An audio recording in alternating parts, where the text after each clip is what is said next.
वेदाचा तो अर्थ आम्हासीच ठावा, वेदाचा तो अर्थ आम्हासीच ठावा.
आम्हासीच ठावा, वेदाने वेदाचा तो अर्थ आम्हासीच ठावा, एराने वहावा भारमाता. काय जगद्गुरु तुकोबरायचं वर्णन करायचं. म्हणे रामेश्वर भट्ट द्विजा, तुका विष्णू नाही दुजा. तुकोबरायचं वर्णन करायचंच नाहीये, वर्णन करायचं ज्ञानोबरायचं. अधिकारी तुकोबराय आहे आणि मग ज्या व्यक्तीचं वर्णन करायचं ते ज्ञानोबरायचं काय वर्णन करायचं महाराज सांगतात. वर्णन करणारे तुकोबराय आहे, ज्यांचं वर्णन करायचे ते साक्षात ज्ञानोबराय आहे. आणि वर्ण विषय सुद्धा त्या तोला मुलाचा आहे. विठाला विठाला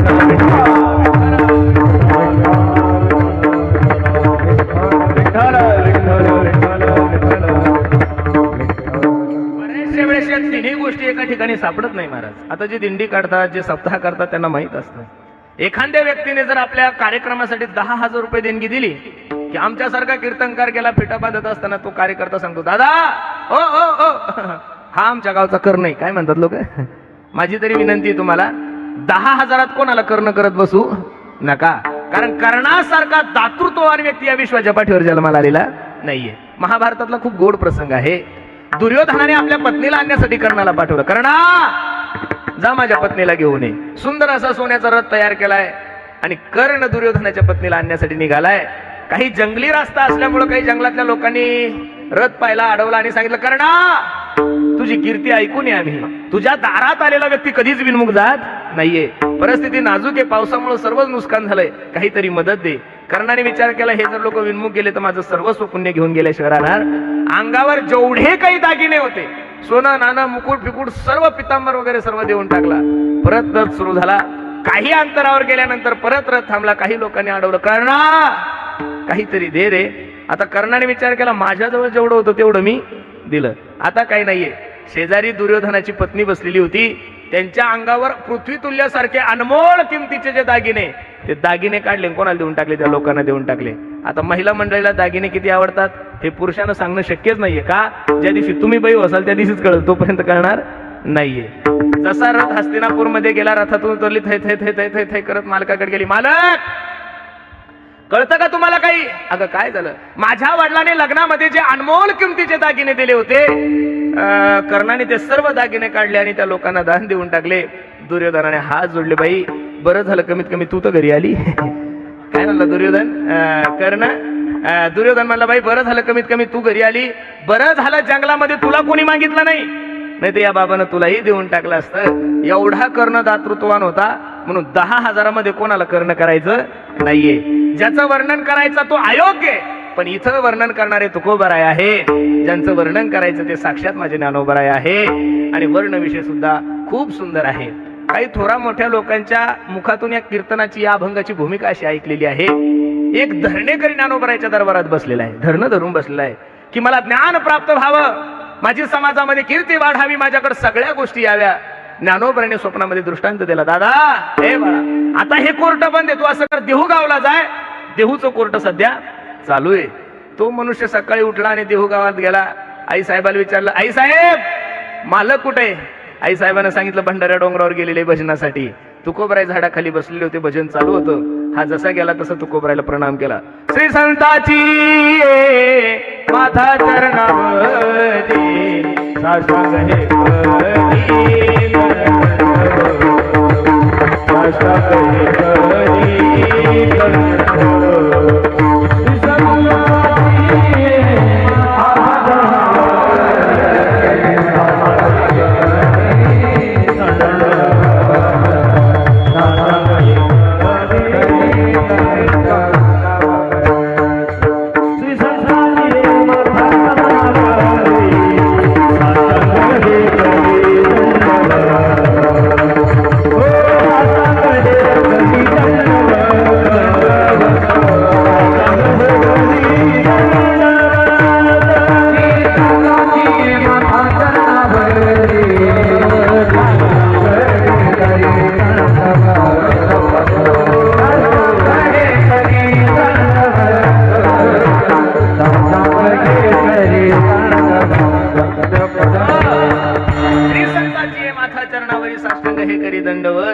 गेला तुकोबरायचं दर्शन घेतलं. येण्याचं कारण विचारलं, काही नाही, ज्ञानोबरायच्या दरबारामध्ये धरणं धरून बसलो होतो. ज्ञानोबरायने स्वप्नामध्ये दृष्टांत दिला की आता हे कोर्ट बंद आहे, देहूचं कोर्ट चालू आहे, म्हणून मी तुमच्याकडे आलो.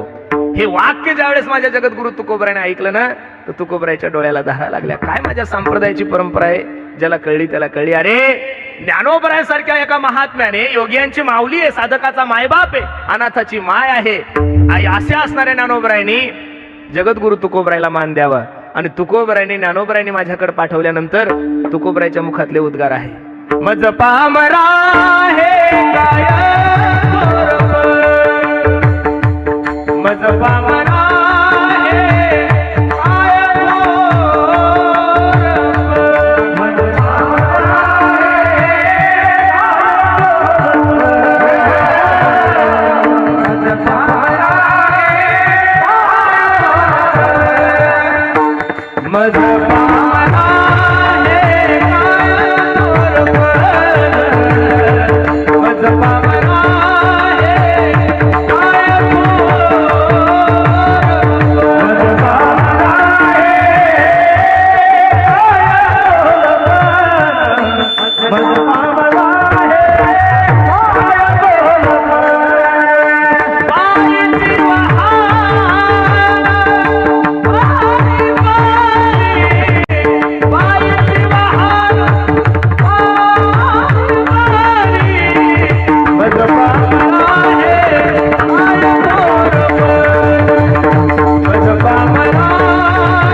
धरणेकऱ्याला सांगतात, अरे ज्या ज्ञानोबरायने तुला माझ्याकडे पाठवलंय ना रे, काय त्या ज्ञानोबरायचा अधिकार आहे? ज्ञानियांचा गुरु राजा महाराव म्हणती ज्ञानदेव तुम्हा ऐसे. मज पामरा हे काय थोरपण पायीची वाहन पायी बरी, ब्रह्मादिक जेथे तुम्हा ओळंगणे इतर तुलने, तुका म्हणे नेनो युक्तीची ते खोली, म्हणून ठेविली पायी डोई. काय संप्रदायाचं वैभव आहे. ज्ञानोबराय वयानं सर्वात लहान आहे. जेवढे काही संप्रदायामध्ये संत जन्माला आले त्या सर्व संप्रदायातल्या संतांमध्ये सर्वात लहान वय जर कोणाचं असेल तर माझ्या ज्ञानोबरायचं आहे. पण मला तरी असं वाटतं वारकरी संप्रदायामध्ये एकही संत असा जन्माला आलेला नाही की त्यानं ज्ञानोबरायचं वर्णन केलेलं नाहीये. तुकोबराय सांगतात, वेड्या ज्या ज्ञानोबरायने तुला माझ्याकडे पाठवलंय ना रे, त्या ज्ञानोबरायाचा अधिकार खूप मोठा आहे. मी तर नेहमी सांगतो, अरे ज्या झाडाला फळं जास्त असतात ना रे गड्यानो, ते झाड नेहमी वाकलेलं असतं. काय असतं? अरे जे जगद्गुरु तुकोबराय सांगतात की गोविंद असनी गोविंद शयनी गोविंद त्या म्हणी, ज्या जगद्गुरु तुकोबरायच्या गाथ्यामध्ये प्रमाणे की माझी मजा झाली अनावर वाचा छंद या नामाचा घेतला असे, तेच तुकोबराय ज्यावेळेस पांडुरंगाच्या दरबारात जातात ना, त्यावेळेस तुकोबराय किती पडून घेतात. महाराज मी तवा नाता अपराधी कर्महीन मतिमंद बुद्धी, तुझ म्या आठविले नाही कधी वाचे कृपानिधी माय बापा. साधू संतांचं कार्यच आहे. साधू ज्यावेळेस देवापाशी जातात त्यावेळेस देवाला मागणीच करतात. जाणोनी नेनते करी माझे जाणोनी नेनते करी माझे जाणोनी नेनते करी माझे तुझी प्रेम गुण देऊनिया प्रेम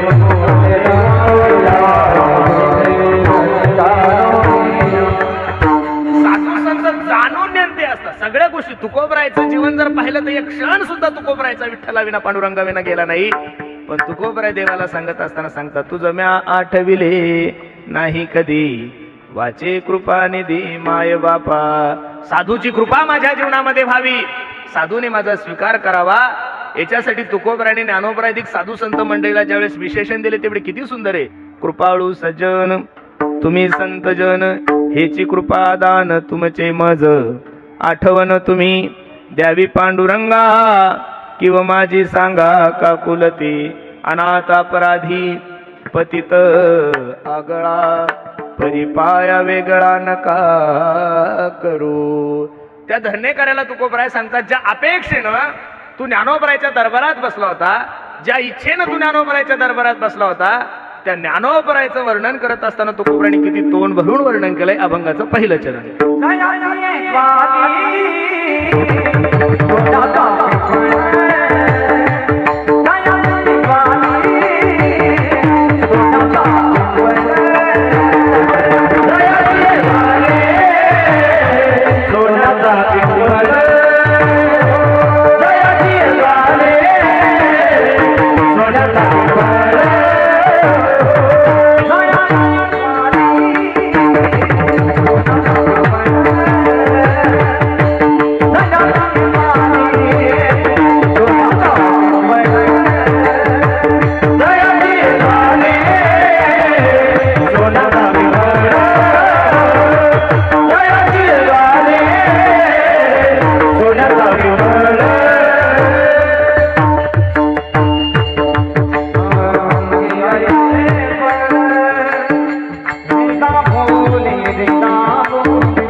पहिल्या चरणामध्ये माझे जगद्गुरु तुकोबाराय ज्ञानोबरायचं किती गोड वर्णन करतात. जयाची हे द्वारी सोन्याचा पिंपळ, अंगी ऐसे बळ रेडा बोले. बरेचसे लोक याही ठिकाणी प्रश्न करतील, महाराज आम्ही तर महिन्यातून एक वेळेस आळंदीला येतो, समाधी सोहळ्याला 10 वर्ष झाले, 20 वर्ष झाले, 28 वर्ष झाले आमची दिंडी चालू आहे, मग महाराज दरवेळेस आळंदीला दर्शनाला ज्ञानोबरायच्या गेल्यानंतर तो पिंपळ काय आम्हाला सोन्याचा दिसत? सोन्याचा या शब्दाचा दुसरा अर्थ आहे सुखाचा, बरोबर आहे का नाही? सोन्याचा या शब्दाचा अर्थ दुसरा काय आहे? दसऱ्याला आपण ते आपट्याचे पानं देतो माहिती का तुम्हाला? आता ते सोनं असतं का? तरी लोक काय म्हणतात, सोनं घ्या म्हणजे सुख घ्या आणि सुख द्या. जयाची हे द्वारी सोन्याचा पिंपळ, अंगी ऐसे बळ रेडा फुले. काय दोन प्रकार, एका ठिकाणी संपत्तीचंही वर्णन केलंय आणि दुसऱ्या ठिकाणी परमार्थिक ऐश्वर्याचंही वर्णन केलंय. ज्ञानोबराची ताकद काय आहे? रेड्याच्या मुखातून वेद बोलवला. नाथबाबा वर्णन करतात, रेड्या मुखी वेद बोलविला, गर्भबीजांचा हरविला. रेड्या मुखी वेद बोलविला, रेड्या मुखी वेद बोलविला, गर्भबीजांचा हरविला.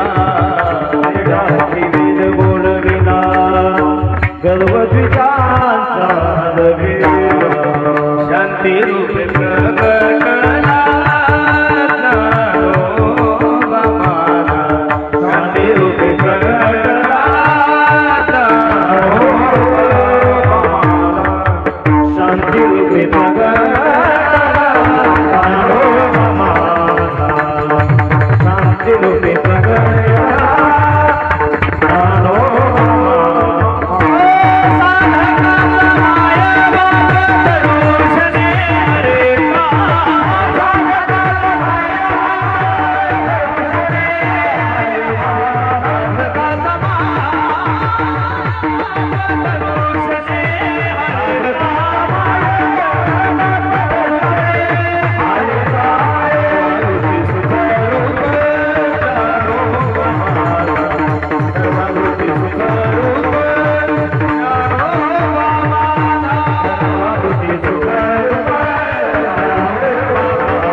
वेद बोलविला, गर्भद्विद्यांचा हरविला. शांती रूपे प्रगटला ज्ञानोबा माझा. त्याच्या मुखातून वेद बोलवला असं तुकोबराय सांगतात. बसणारी मंडळी, मला एक छोटासा प्रश्न तुम्हा सर्व वारकऱ्यांना करायचा आहे.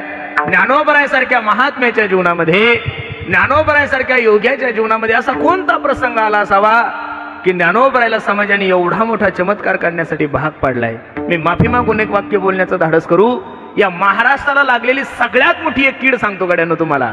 इथं जोपर्यंत संत महात्मा जिवंत होते तोपर्यंत कधीच कोणाचं महत्व कोणाला कळलं नाही गड्यांनो.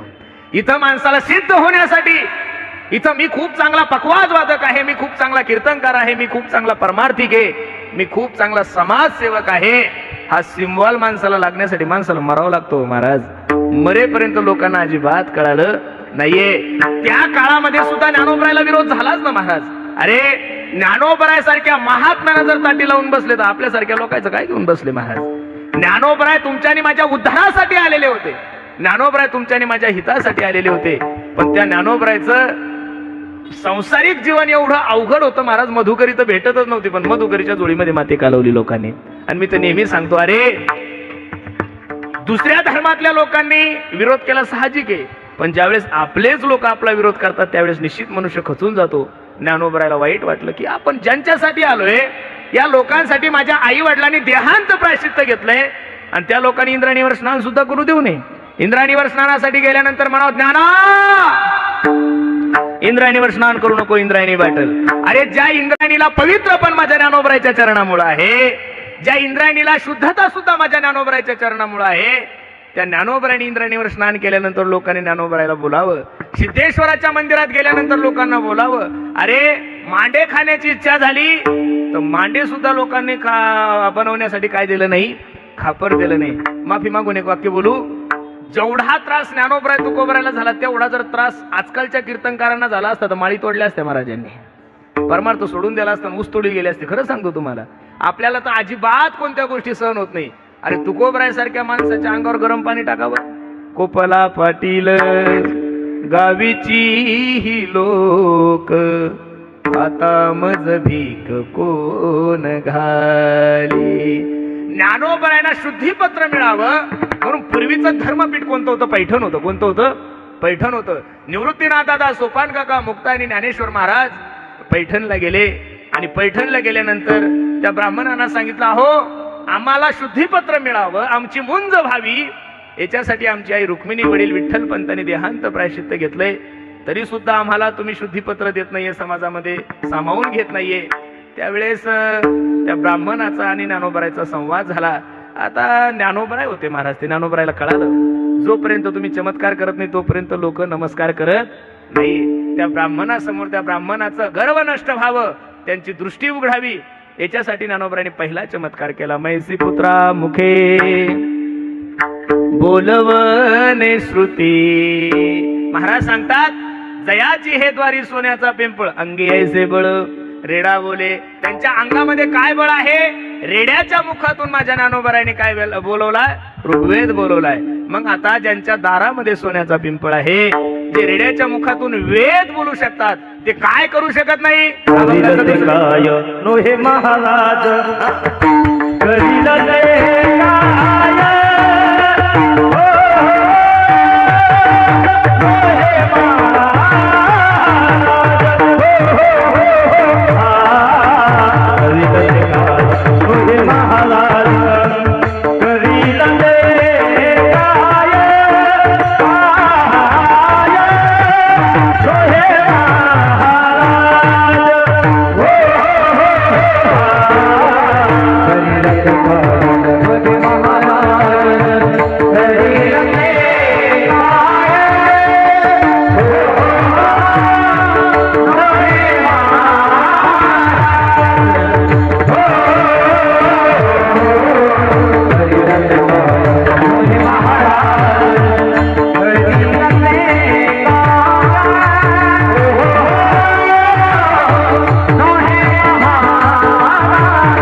श्लोकाच्या दुसऱ्या चरणामध्ये तुकोबराय सांगतात, करील ते काय ज्यांच्या दारामध्ये सोन्याचा पिंपळ आहे, ज्यांच्या अंगामध्ये सामर्थ्य रेड्याच्या मुखातून वेद बोलवायचा आहे, ते तुमच्या आणि माझ्या जीवनातल्या अपेक्षा काय पूर्ण करणार नाही. पण काय झालंय माहितीये का, परिपाय हे बीज शुद्धांगी. बसणारी मंडळी, माझे हात जोडून विनंती गड्यांनो, ज्ञानोबराय तुकोबराय सारखे महात्मे या विश्वाच्या पाठीवर परत जन्माला येणं शक्य नाहीये.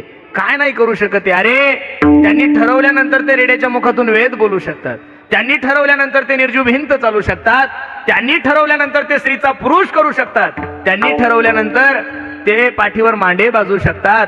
तुमची माझी अपेक्षाच काय महाराज, तुम्हाला फक्त एक चांगला कीर्तनकार व्हायचा, दिवसातून 2 कीर्तन पाहिजे, हीच अपेक्षा आहे आपली. बरोबर आहे का नाही?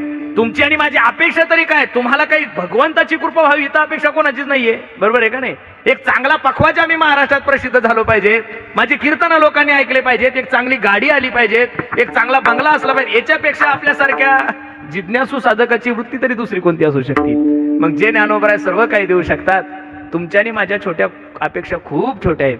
मी तर या मताचा महाराज आहे, या विश्वातले पहिले संगीत विशारद जर कोण असेल तर माझे ज्ञानोबराय महाराज. तुम्ही म्हणसाल महाराज असं का म्हणता? हो, नामदेवरायच्या कीर्तनामध्ये पहिल्या चालीचा मान ज्ञानोबरायला होता. जनी म्हणे ज्ञानदेवा बोला अभंग, जनी म्हणे ज्ञानदेवा बोला अभंग. ज्ञानोबराय गायकही आहे, ज्ञानोबराय वादकही आहे, आणि ज्ञानाच्या बाबतीत तर काही विशेष नाही. ज्ञानाचा सागर हो, ज्ञानाचा सागर सखा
माझा ज्ञानेश्वर.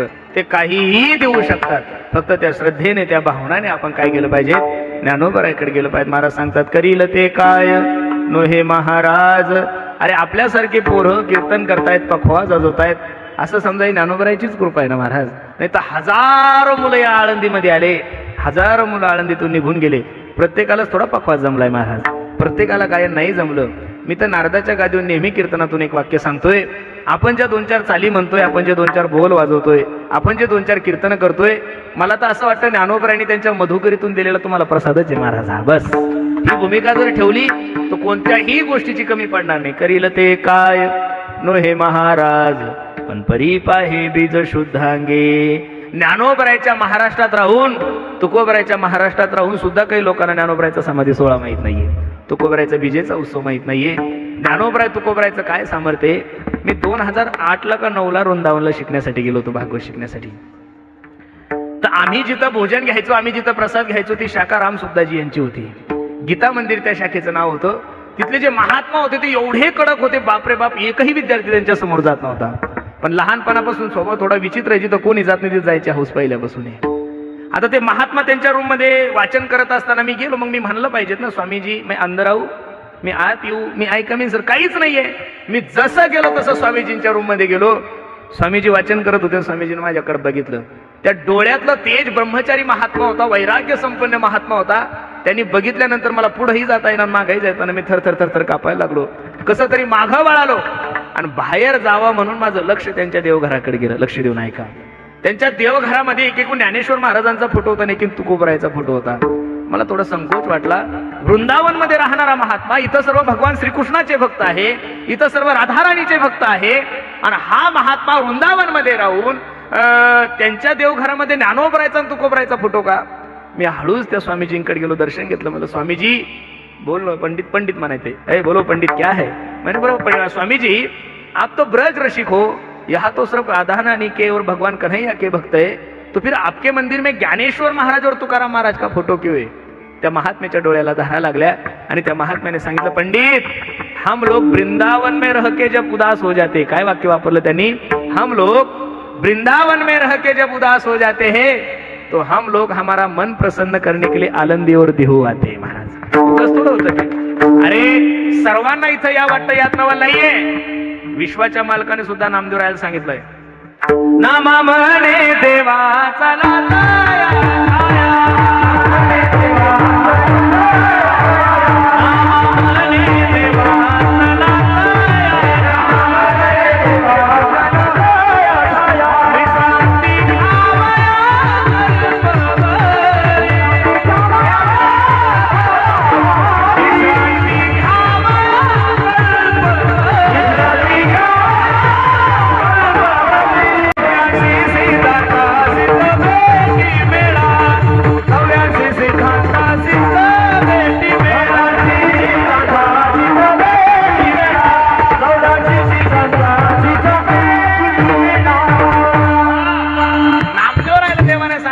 म्हणे देवा चला तया ठाया, विश्रांती घ्यावया कल्पवरी. म्हणून जे लोक आळंदीत राहिलेले, ज्यांनी आळंदीमध्ये अध्ययन केलेलं आहे, ज्यांनी 10-5 वर्ष आळंदीला काढले ना महाराज, त्यांच्या जीवनामध्ये किती जरी मोठं संकट आलं आणि काही जरी आलं, ते फक्त ज्ञानोबरायाजवळ जाऊन बसले तरी संकट निवारण होतं. एवढी ताकद माझ्या ज्ञानोबरायाची आहे. म्हणून आपण भाग्यवान मंडळी आहात.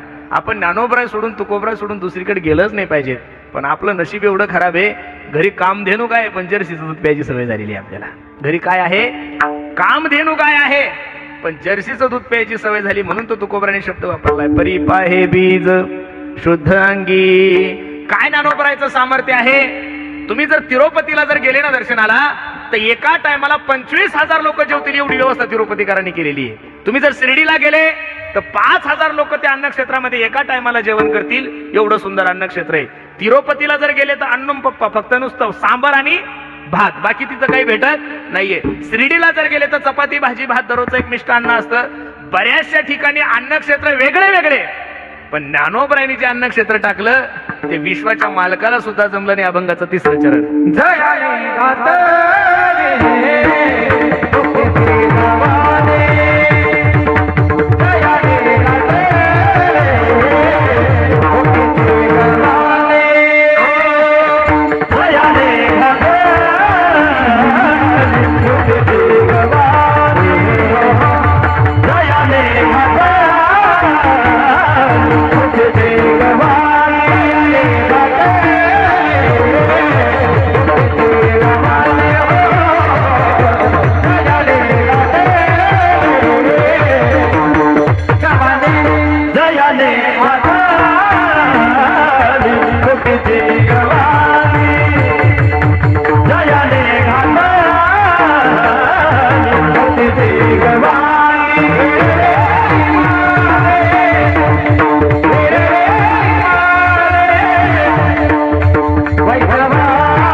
तृतीय चरणामध्ये तुकोबराय सांगतात, जयाने घातली मुक्तीची गवांदी. गवांदी या शब्दाचा अर्थ आहे अन्नक्षेत्र. गवांदी या शब्दाचा अर्थ काय आहे? अन्नक्षेत्र. अरे बाकीच्या ठिकाणी अन्नक्षेत्र आहे, पण काही ठिकाणी चपातीचे, काही ठिकाणी भाताचे, काही ठिकाणी शिऱ्याचे. आता एकादशीला जर तुम्ही प्रत्येक फळावर गेले, काही ठिकाणी बघा रे, काही ठिकाणी साबुदाणा आहे, काही ठिकाणी खिचडी, अनेक प्रकारचे अन्नक्षेत्र असतील. पण ज्ञानोबरायांनी जे अन्नक्षेत्र टाकलं ते कोणाला जमलं नाहीये. आणि ते अन्नक्षेत्र म्हणजे मुक्तीची गवांदी. जे जया पाहिजे ते आहे रे. अरे कोणत्याही भावनेनं माझ्या ज्ञानोबरायकडे जा, ज्ञानोबराय तुमची इच्छा पूर्ण करेल. तुकोबरायकडे गेले, तुकोबराय थोडे वैराग्यवान आहे, पण ज्ञानोबराय तुमची आणि माझी माय आहे. ज्ञानाबाई माझी अनाथाची माय, एका जनार्दनी पाय वंदितसे. वेदशास्त्र देती ग्वाही, वेदशास्त्र देती ग्वाही,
महाराज की एकही संत वारकरी संप्रदाय म्हणजे असा झालेला नाहीये की त्या ज्ञानोबाचं वर्णन केलेलं नाही. कोणी बाई म्हणतंय, कोणी माय म्हणतंय, कोणी आई म्हणतंय. आणि खरं सांगू का, ज्ञानोबराय तुमची आणि माझी आईचे महाराज.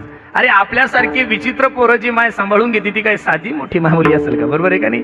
मी तर नेहमी सांगत असतो, अरे आमच्या मायबापाने फक्त आम्हा सर्व गायक वादक कीर्तनकार मंडळीला जन्माला घातलंय गाड्यानं. आमच्या मायबापाने आम्हाला फक्त आणि फक्त जन्माला घातलंय.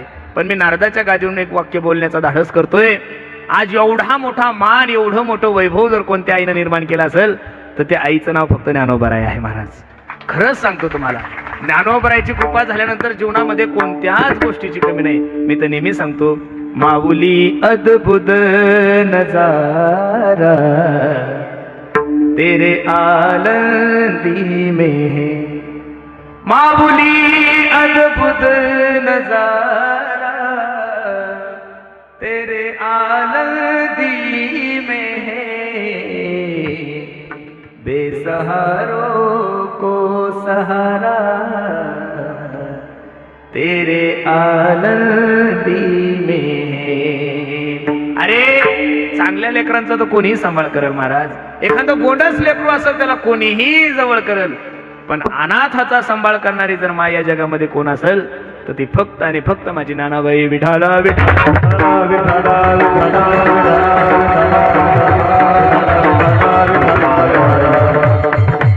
म्हणून जयाने घातली मुक्तीची गवांदी. मोक्षाचं अन्नक्षेत्र या ठिकाणी घातलंय. जे जया पाहिजे ते आहे रे. कोणीही या न पाहे या ती कुळाचा विचार भक्त करुणा कर ज्ञानाबाई. आणि तुकोबरायने सांगतात, मिळवली वांदी वैष्णवांची.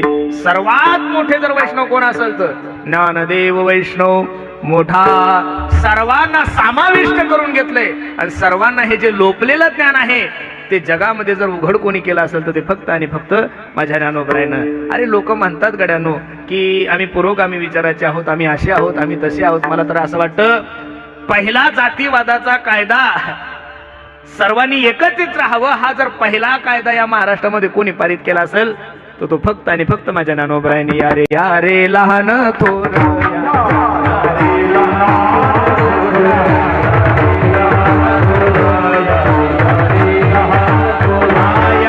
भलती नारी नर याती भलती नारी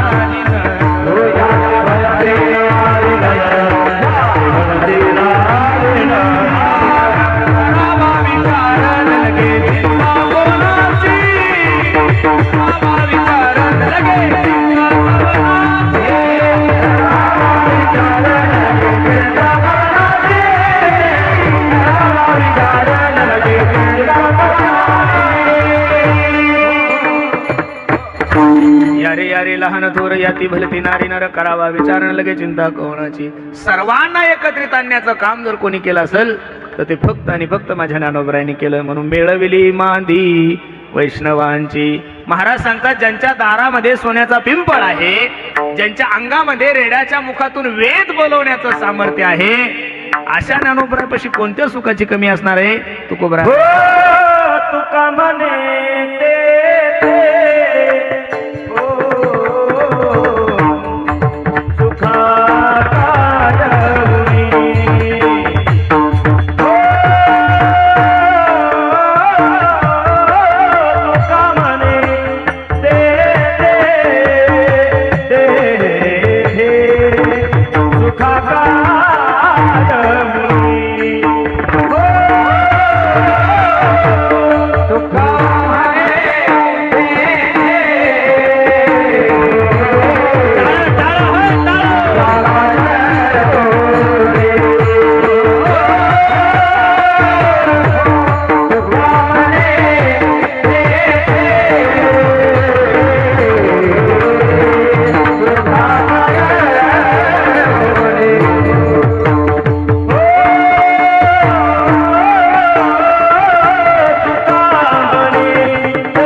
लोहे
शुद्ध अंगी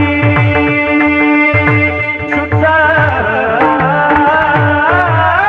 अंगी शुद्ध अंगी शुद्ध अंगी परिपाहिनी शुद्ध परी पाहे विजा शुद्ध अंगी शुद्ध अंगी परी पाहे विजा शुद्ध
2 मिनिटं सर्वांनी हात वर करा बरं. वा वा वा.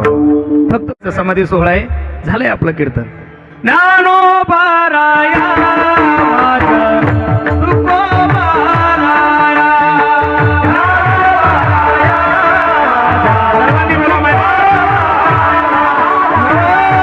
ज्ञानोबाराया माझ्या तुकोबाराया.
ते सुखा काय उने राही समाधानी चित्ताची या.